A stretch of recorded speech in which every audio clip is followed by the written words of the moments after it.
গাজীপুরের টঙ্গীতে বাবা ও ভাইকে হত্যার ঘটনায় চাঞ্চল্যকর তথ্য সামনে এসেছে। প্রাথমিক জিজ্ঞাসাবাদে নিজের বাবা ও ভাইকে হত্যার কথা স্বীকার করেছেন সাইফুর রহমান সোহান। পুলিশ জানায় ২৬ এপ্রিল রবিবার রাতভর জিজ্ঞাসাবাদে আলোচিত এই হত্যাকাণ্ডে জড়িত থাকা বিষয়টি স্বীকার করে সোহান। পুলিশ সূত্রে জানা গেছে, সোহানের সঙ্গে তার আপন খালাতো বোনের প্রেমের সম্পর্ক ছিল। পরিবার থেকেও তাদের বিয়ে নিয়ে আলোচনা চলছিল। একমাত্র স্মার্ট সিটি বসুন্ধরা, আধুনিকতায় এক ধাপ এগিয়ে।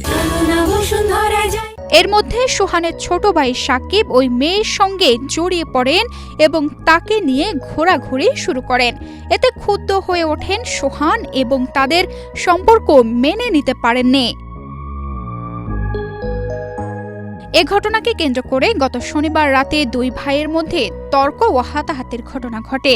এক পর্যায়ে ক্ষিপ্ত হয়ে গভীর রাতে ঘুমন্ত অবস্থায় সাকিবের হাত পা বেঁধে মুখে কাপড় গুজে দেন সোহান। পরে ধারালো ব্লেড দিয়ে তার হাত পায়ের রগ কেটে হত্যা নিশ্চিত করেন। পরে মরদেহ খাট থেকে নামিয়ে হাত পায়ের বাঁধন খুলে দেন তিনি। এ সময় পাশের কক্ষে থাকা বাবা সোহেল রানা ঘটনাটি দেখে ফেলেন। পরিস্থিতি সামাল দিতে তাকে বাড়ি থেকে বের করে বনমালা রেল লাইনের পাশে নিয়ে বসিয়ে রাখেন সোহান।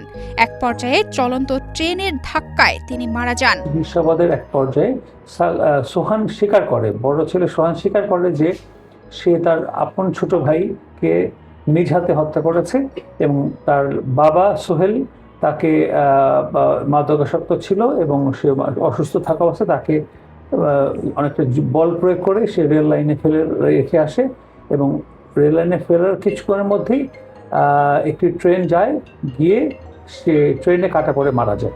এ ঘটনায় নিহত সাকিবের ফুফু শিরিন আক্তার বাদী হয়ে টঙ্গী থানায় অজ্ঞাতনামা আসামির বিরুদ্ধে হত্যা মামলা দায়ের করেন।